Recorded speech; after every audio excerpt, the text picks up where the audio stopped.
السلام علیکم ورحمۃ اللہ وبرکاتہ۔ اعوذ باللہ من الشیطان الرجیم، بسم اللہ الرحمن الرحیم۔ وَإِذْ يَرْفَعُ إِبْرَاهِيمُ الْقَوَاعِدَ مِنَ الْبَيْتِ وَإِسْمَاعِيلُ رَبَّنَا تَقَبَّلْ مِنَّا إِنَّكَ أَنْتَ السَّمِيعُ الْعَلِيمُ۔ صدق اللہ العلی العظیم۔ اللہم صلی علی سیدنا و مولانا محمد النبی الامی وعلی آلہ واصحابہ وبارک وسلم وصلی علیہ۔ معزز سامعین و سامعات، پارہ نمبر 1 سورۃ البقرہ، آیات مقدسہ 127 اور 128 ہیں۔ اللہ رب العزت ان آیات کا فہم اور شعور عطا فرمائیں اور عمل کی توفیق اور صلاحیت عطا فرمائیں۔ حضرت ابراہیم، حضرت اسماعیل علیہم الصلاۃ والسلام، باپ اور بیٹا دونوں مل کر اللہ کے گھر بیت اللہ الحرام کی تعمیر کرتے ہیں، اور پھر اللہ رب العزت یہ رہنمائی ارشاد فرما رہے ہیں کہ اے یہود و نصارہ، اے مشرکین مکہ، یہ مرکز ابراہیم علیہ السلام نے تعمیر کیا ہے۔ تم سب ابراہیم کا نام لیتے ہو، ابراہیم کی فکر کہاں ہے؟ وہ اعلیٰ فکر و شعور، اعلیٰ نظریہ وہ کہاں ہے؟ حضرت ابراہیم علیہ السلام جو تحریک حنیفی کے مرکز اور بانی ہیں، تو وہ تحریک کہاں ہے؟ تم تو معاذ دعوے کرتے ہو، تم تو اپنے انبیاء کو قتل کرتے ہو، اور مشرکین مکہ ابراہیم علیہ السلام کا نام لیتے ہیں لیکن رسول اللہ صلی اللہ علیہ وسلم کا انکار کرتے ہیں۔ تو یہ جو بیت اللہ الحرام ہے، اس کی تاریخ کیا ہے، ہسٹری کیا ہے، اس کو اللہ رب العزت ارشاد فرما رہے ہیں۔ وَإِذْ يَرْفَعُ، اور جب یرفع اونچی کر رہے تھے، بلند کر رہے تھے ابراہیم، حضرت ابراہیم علیہ السلام، القواعد بنیادیں، من البیت بیت اللہ الحرام کی، خانہ کعبہ کی، و اسماعیل اور حضرت اسماعیل علیہ السلام۔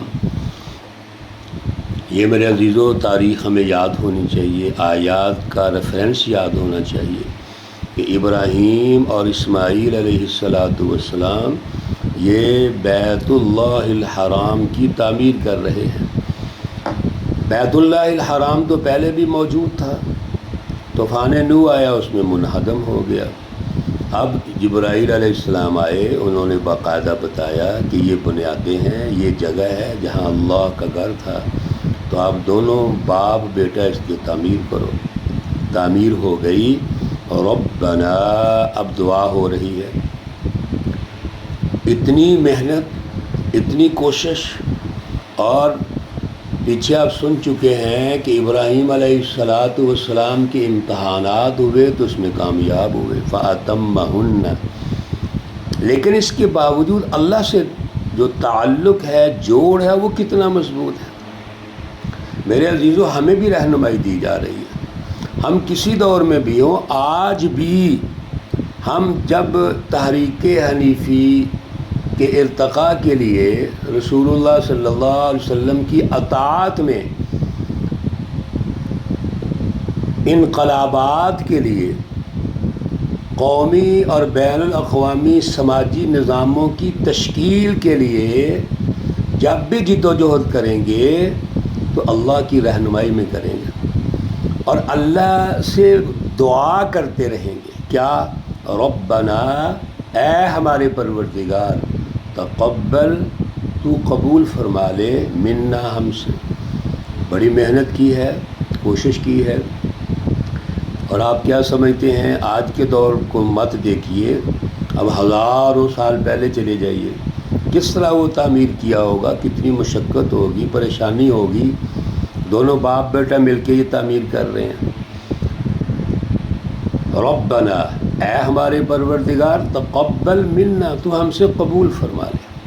سبحان اللہ، کتنے پیارا یہ جملہ ہے، سینٹینس ہے، ربنا تقبل منا۔ جب بھی کوئی عمل کرو تو اللہ سے یہ دعا کرو، ربنا تقبل منا انک انت، یہ حصر کا معنی ہوگا، کیوں؟ پہلے بھی کئی دفعہ عرض کر چکے ہیں، انک بے شک تو، انت تو، دو ضمیریں اکٹھی آ گئی ہیں تو حصر کا معنی ہوگا۔ بے شک تو ہی، معنی ایسے کریں گے، بے شک تو ہی، السمیع، بہت زیادہ سننے والا ہے، یہ مبالغے کا صیغہ ہے، العلیم بھی، بے شک تو ہی بہت زیادہ سننے والا ہے، جاننے والا ہے۔ اے اللہ، ہم نے محنت تو کر دی، اب تو قبول فرما، تو تیرے سامنے ریکویسٹ کر رہے ہیں، درخواست کر رہے ہیں، اور تو بہت زیادہ سننے والا ہے، جاننے والا ہے۔ ربنا، اے ہمارے پروردگار، وجعلنا، اور ہم کو بنا دے، مسلمین، فرما بردار، لکا، اپنا۔ سبحان اللہ، ابراہیم اور اسماعیل سے زیادہ فرما بردار کون ہوگا؟ میرے عزیزو، ابھی ہسٹری آپ پڑھ رہے ہیں، لیکن اس کے باوجود اللہ سے درخواست کر رہے ہیں، اے ہمارے پروردگار، ہمیں اپنا فرما بردار بنا لے۔ سبحان اللہ، تو کیا ہمیں یہ دعا نہیں کرنی چاہیے؟ اور پھر دعا نہیں کہ صرف منہ سے الفاظ ہوں، دل کسی اور سے جڑا ہوا ہو، عمل کوئی اور ہو۔ پہلے اعلیٰ فکر، اعلیٰ نظریہ، پھر اس پر جد و جہد، اور پھر دعا ہے۔ ابراہیم اور اسماعیل محنت کر کے دعا کر رہے ہیں، ہم بغیر محنت کے اللہ سے مانگتے رہتے ہیں، یا اللہ ہمیں فرما بردار بنا لے، پریشانیاں دور کر دے، برکتیں اور رحمتیں نازل فرما۔ انبیاء کا یہ طریقہ کار نہیں تھا۔ میرے رسول اللہ صلی اللہ علیہ وسلم نے مسجد نبوی اپنے ہاتھوں سے تعمیر کی ہے، تو اپنے ہاتھوں سے تعمیر کر کے پھر سچی رہنمائی کے لیے لوگوں کو بلایا اور اللہ سے کہا، ربنا تقبل منا۔ میرے عزیزو، پہلے اعلیٰ نظریہ ہے، اعلیٰ فکر ہے، پھر اس پر جد و جہد ہے، اس کی بالادستی کے لیے تیاری کرو، اپنی تیاری، آزمائے جاؤ تو پورے اترو، اور پھر ہے ربنا وجعلنا مسلمین لک۔ سبحان اللہ، ابراہیم اور اسماعیل یہ دعا کر رہے ہیں، اور آگے کہتے ہیں وَمِن ذُرِّيَّتِنَا أُمَّةً، ہماری اولاد میں سے ایک جماعت، مسلمۃ لک، جو تیری فرما بردار ہو۔ جس طرح ہم تیرے فرما بردار ہیں، یہ ماڈل ہے ہمارے لیے نا، حضرت ابراہیم اور اسماعیل علیہ السلام، اسی طرح کی ایک جماعت ہوگی جو تیری فرما بردار ہوگی۔ اور رسول اللہ صلی اللہ علیہ وسلم اور سچی جماعت حزب اللہ جو دین کے غلبے کے لیے جد و جہد کرے گی، وہ ابراہیم علیہ السلام کی دعا کا نتیجہ ہے۔ وَأَرِنَا، اور ہمیں سکھلا دے، مناسکنا، حج کے احکامات۔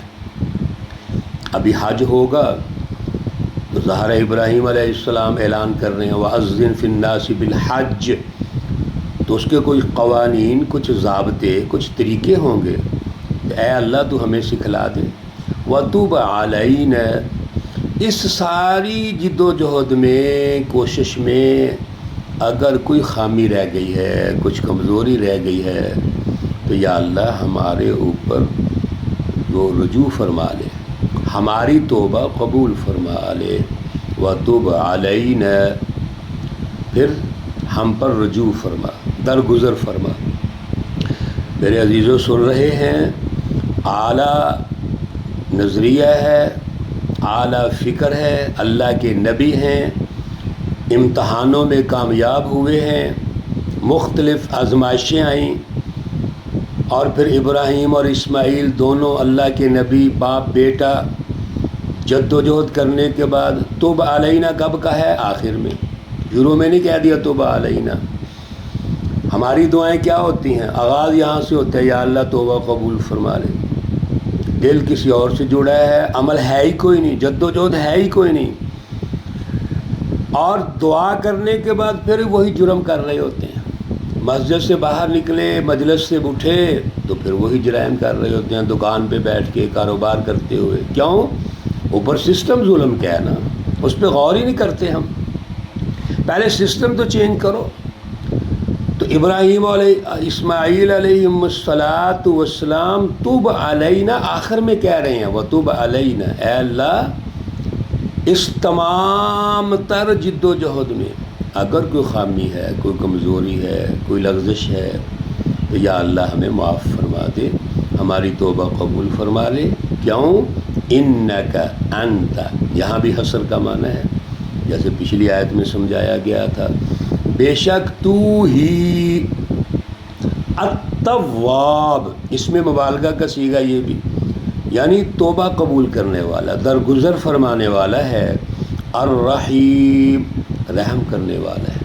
بے شک تو ہی التواب ہے، توبہ قبول کرنے والا ہے، معاف کرنے والا ہے، درگزر کرنے والا ہے، اور تو ہی مہربان ہے، تو ہی رحم فرمانے والا ہے۔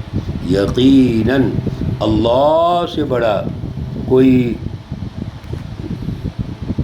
اللہ رب العزت سے بڑا کوئی مہربان توبہ قبول کرنے والا نہیں ہو سکتا۔